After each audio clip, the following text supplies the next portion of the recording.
friends of the family and strangers, and my family used to rape me, make me abort the babies I had. It would be hard to imagine more misery and suffering than what Teresa says she's had to endure. And us kids would be made to do things with the adults and the animals, and then a sacrifice would happen. The sacrifice? Were these animal sacrifices? Animals and people. On what scale do you think this was happening? Enormous. Far beyond what we've ever heard of here before. Teresa's mother, Bridget. You're talking about mass murder? Yes. On a scale that this country's never heard of before. Like the old people's homes now, only these are... For the first time, Teresa is learning what it's like to live with love instead of fear. Pretty low. In this quiet English village, with the help of her mother, she's slowly repairing her broken life. Teresa is now 15, but at the age of 2, she was left in the care of this woman, the grandma she called Nan. And that, she says, is when her torment started. Who was the leader? Who was the boss of the gang, of the cult? At home it was my Nan. Your Nan made you have sex with animals? Yeah. Like goats and donkeys.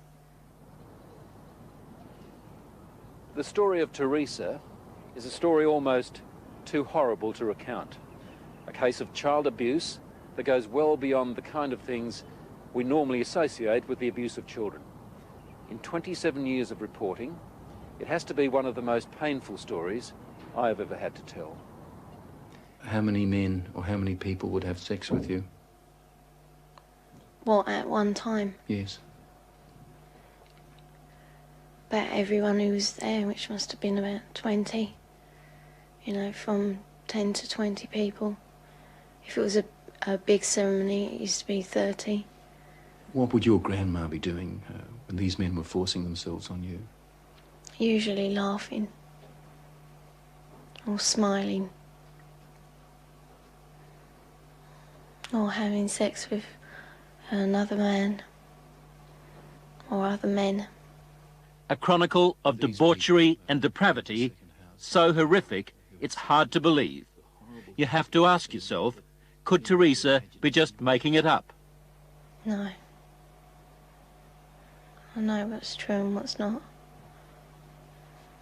No, I know what I saw. Children don't make up elaborate lies that this would have to be if it was a lie, which I know it is not. It isn't. This couldn't be a terrible dream, a nightmare that you're reliving? No. It's no dream.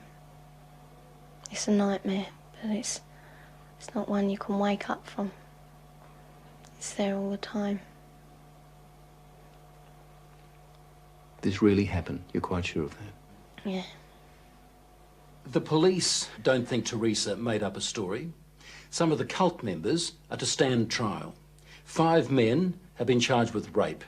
As for Nan, the grandmother, she's 61 and lives in this council flat in South London. She's charged on 7 counts of aiding and abetting rape and 2 counts of performing abortions on Teresa. If you're finding this hard to believe, so did I at first. But then there are the medical reports, evidence of sustained sexual abuse. And there's this, a statement prepared for 60 Minutes by Teresa's psychiatrist. It says, "In my opinion, Teresa's account is not the product of a psychotic illness, nor the figment of a fertile imagination. I believe her to be telling the truth." I know what's true and what's not. We also took Teresa's story to this man, therapist Ray Wire. He reads a transcript of our interview and listens to her voice. It's no dream. Few people, if any, in Britain have counselled as many victims of satanic abuse or Satanists themselves as Ray Wire has. If there is an expert on satanic cults, it would have to be him. Do you believe Teresa's story? I believe Teresa's story. It's exactly the same story as I've heard from men who says they've done it. You've dealt with other cases like hers? Yes. 21 cases like hers, he says, in the past 2 years alone. Themes like they were put in boxes with spiders and worms, where they were trapped in fear, where there was a high use of excrement and urine, where there was talk of human sacrifice. Take just one of those rituals, putting children in boxes with spiders and worms. Now, listen to what Teresa told her mother. And they had a coffin-like box that children were put in with spiders and snakes and the lid shut and left in there. I would have come out deranged. I could not have coped with that mentally at all. You have evidence to back up stories like Teresa's, that this is really happening? Well, we have that age of child, 6, 5 and 4, giving information that ties up with Teresa. How do those children know? How do those children able to describe rituals, to talk about ceremonies, to talk about sacrificing animals? How do those children know? Nightmares, imagining it? You can't imagine those things at 3 and 4 years old, and you also don't have the evidence of anal sex abuse and oral sex abuse and all that other abuse that clearly those children have experienced and endured. During these ceremonies, was Satan, the devil, ever referred to? He was called Lucifer.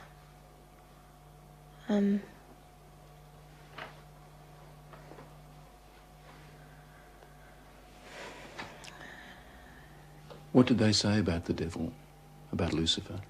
That killing the people made him happy. Sacrifices to please the devil. To talk about According to Teresa, the worst rituals took place at a house somewhere in the country. it was big, you know, expensive. From the front it looked like a castle. You know, it had a long drive and big double wooden doors. Do you think they were rich people then? Very rich.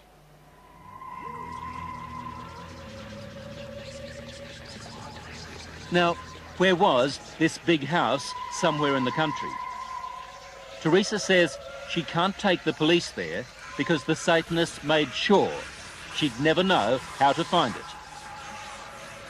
Teresa was always drugged, or on a couple of occasions she says she was knocked out, so that she never fully knew the route.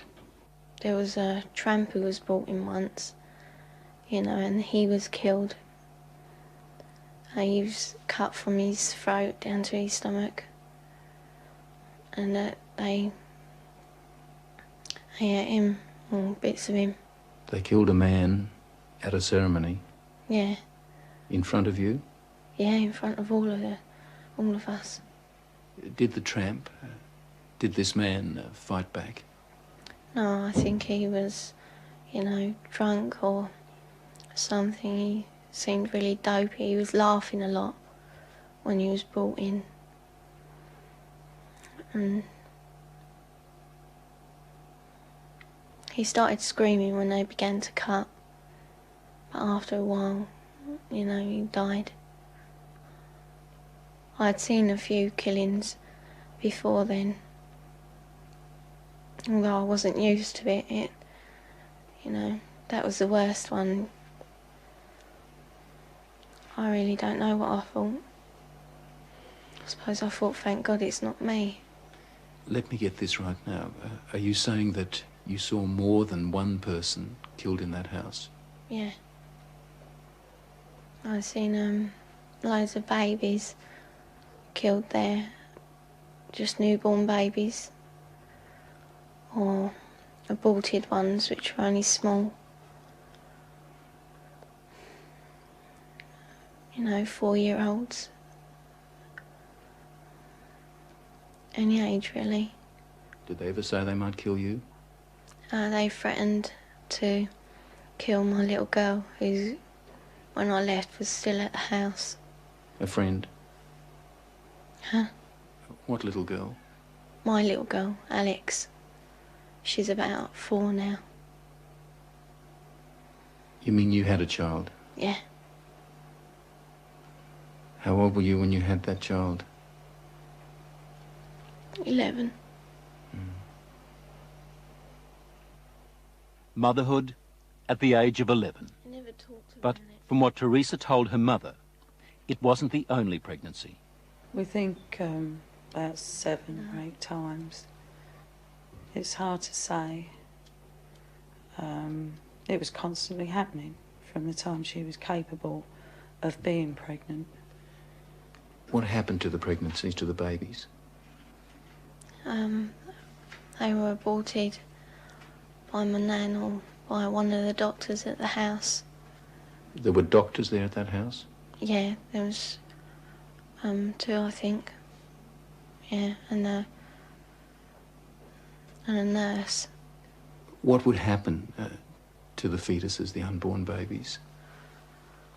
I used to be taken away most of the time, and one time the baby was taken out of me and then killed in front of me because it was still alive. And then, what would happen?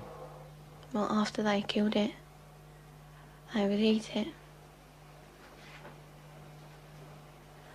But we were also made to eat it. You were made to eat your own fetus? Yeah. Who made you do this? My nan. You'd think the one person in the world you could leave a little girl with would be Grandma. Someone to give her love and protect her from harm. Yet, when Teresa was left to live with her grandmother, they might as well have handed her to the devil himself. Grandmothers, I mean, the vision it conjures up for you, a sweet old lady with grey hair, rosy cheeks, holding her arms out to love her grandchildren. And it was exactly the reverse. But why was Teresa living with Nan in the first place and not with her mother? Well, when my first marriage broke up, I took the children with me and couldn't cope. So I gave them to their father, who in turn moved to his mother's. And To Nan's place? Yeah. And when he left the Nan's place, he left the children there. How do you feel now towards her grandma and the other people who did all those things to your daughter? They disgust me. They are the worst form of life this earth has had the misfortune to create. Vile. Did you ever try to run away? You must have been frightened. A couple of times I did, but my uncle, he caught me and brought me back. Going to the police? Did that occur to you? No. No. I thought it was normal, you know, even though I didn't like it. You know, I mean, you don't like to eat greens, but you know, somehow, you know, I thought it was just her being called to be kind or something like that. She said to me it was something that everybody did, she thought, you know, like you don't like going to school or the dentist, you don't like going to the black masses. It was never any different. I didn't have nothing to compare it to. All part of life, Teresa thought. Even a miscarriage one day at school. Yeah, I asked the teacher if I could go to the toilet, and she allowed me out. I went into the toilet and the baby was in my knickers. I thought it was dead, but it wasn't. It was still moving. And yet no one at school knew? No. Saw anything? No. Or if they did, they didn't say. No, she was treated for a high temperature, fever, nothing more. What did she do with the baby? She kept her for a while because she was frightened that they'd use the child as part of the rituals.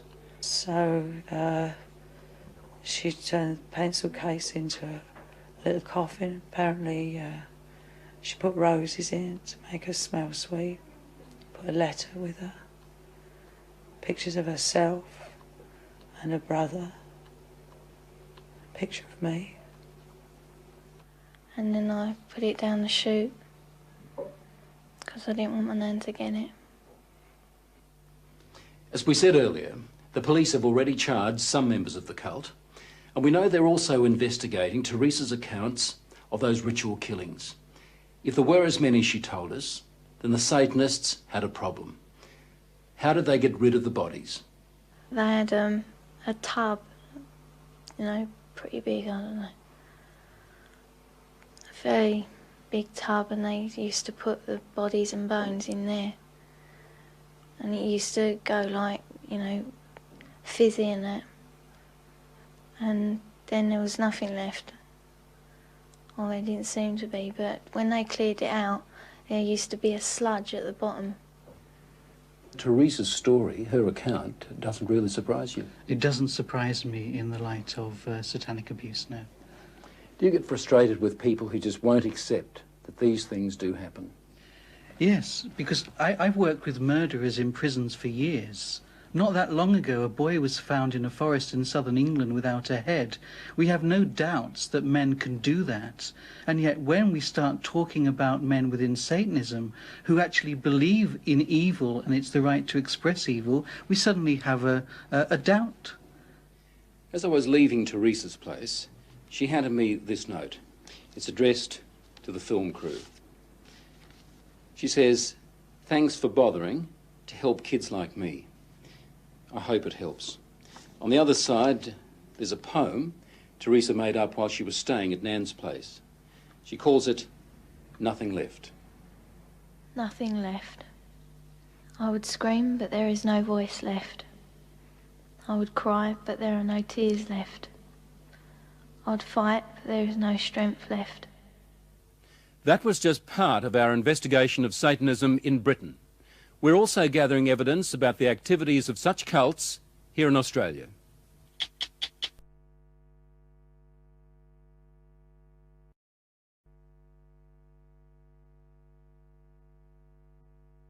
He was called Lucifer. What did they say about the devil? That killing the people made him happy. Do you dismiss that as a child's fantasy, or do you take it seriously? Well, as a policeman and as a father, I obviously take it very seriously. Very seriously indeed. Crime Intelligence Officer, Sergeant Alan Barwick. Do you believe Teresa? Yes, I do. What would happen to the fetuses, the unborn babies? They used to be taken away most of the time, and one time the baby was taken out of me and then killed in front of me because it was still alive. And then? They would eat it. Teresa told me that she was forced to eat her own fetus. Does that surprise you? No. Why not? There's information at hand that we believe that has happened before in this country. What Teresa had to endure is bad enough, but it's far from being an isolated case.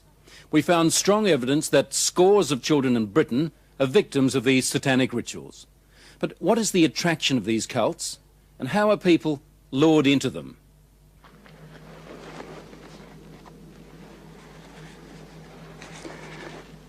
In nomine Dei Nostri Satanis Luciferi Excelsis.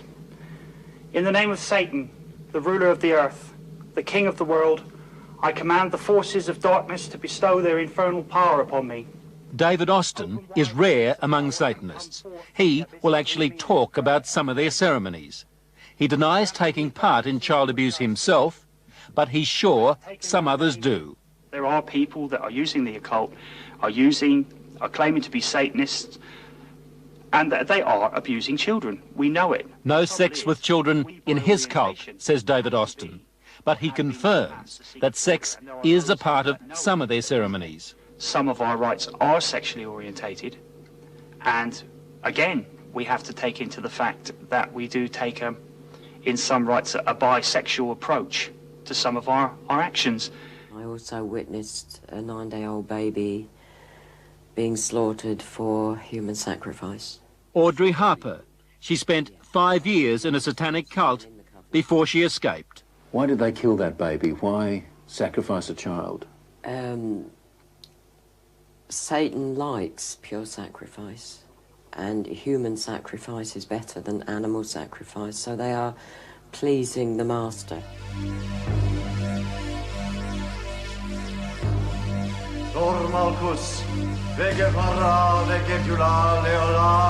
This is a sound that echoes down many a street in England today. It's not Satanism, but for some, it has been a stepping stone to devil worship.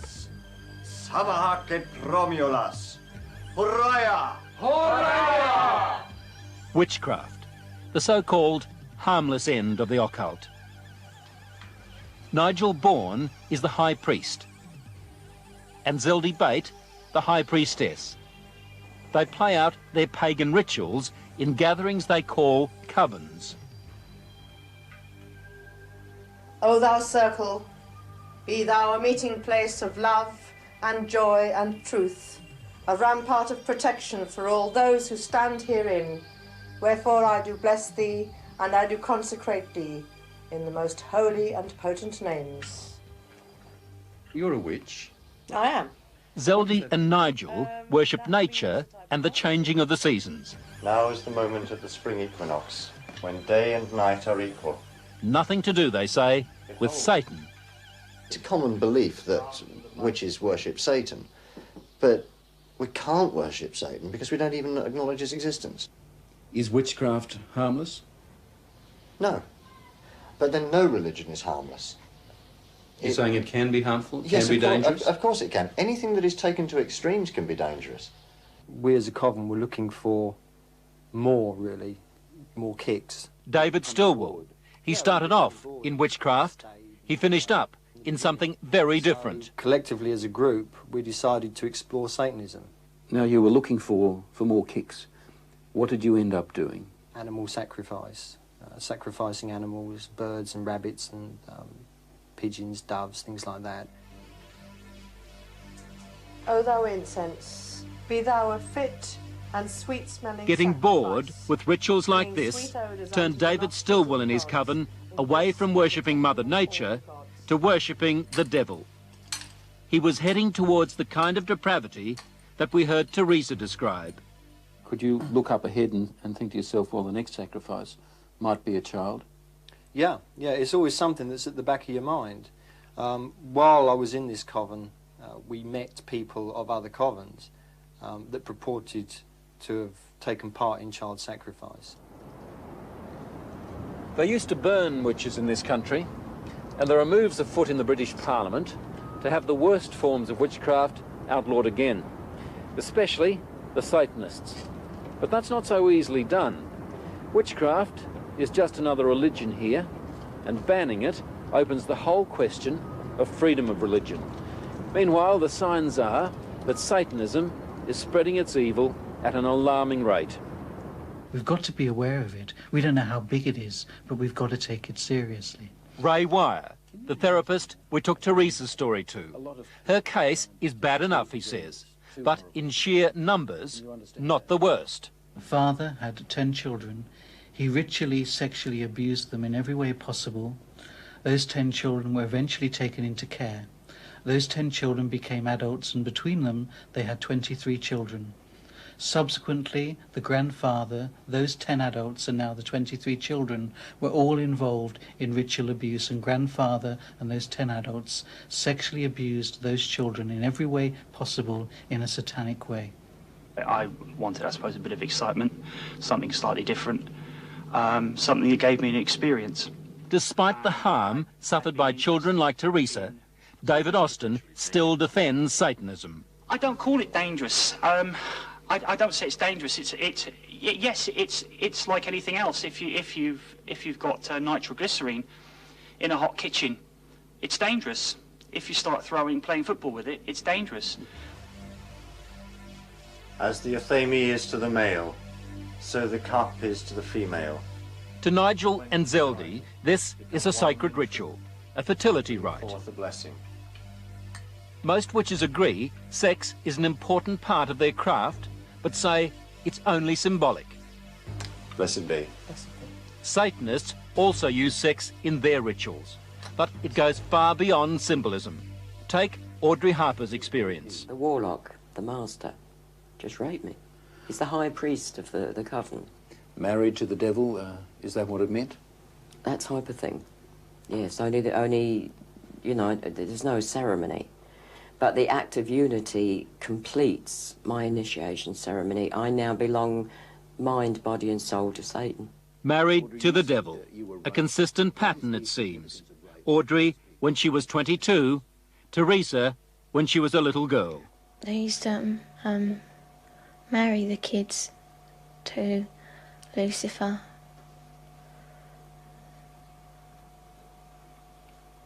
So that we were part of him, you know. We were his. Did that include you? Were you married to the devil? Yeah. We used to be dressed up in a cloak, and it was just like a marriage in a church, but different words, you know. What were you taught about Lucifer? Just that we should, you know, be his friend, treat him as a friend. And that he's always there if we ever need him. Why do they do such wicked things in these covens?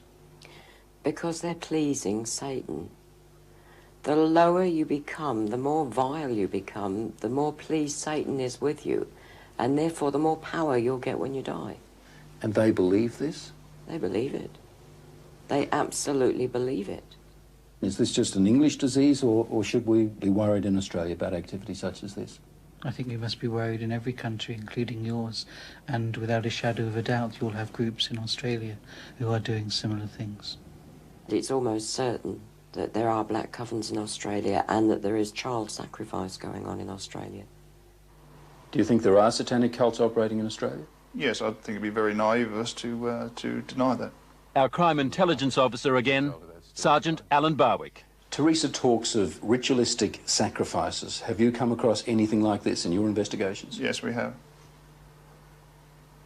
What kind of sacrifices? Animal sacrifices. Can you tell me anything about that? No, I can't. Why is that? It's a ongoing inquiry. The problem is knowing how to recognise it, and that comes down really to parents. Parents recognising where their kids are. But it seems to change, you know. You have to wonder why no one guessed what was happening to Teresa over those 12 years at Nan's place. Not even her mother knew when Teresa came to stay with her on holidays. I think with most people, not only myself, it's such an abhorrent, disgusting thing that I don't think we want to hear it. So what should mothers do? Well, they take the child aside and believe them. Believe them. It's so many times you hear about a child going from one adult to the next in an effort to get somebody to listen. I mean, in Teresa's case, the people she told joined in. And she thought I was going to too. That was a real blow. I cried for weeks over that she would look at me and think that I could do that. What would you hope to do with your life now? What are you looking forward to doing? Just living, being happy. What would you like to do when you leave school? Care for children.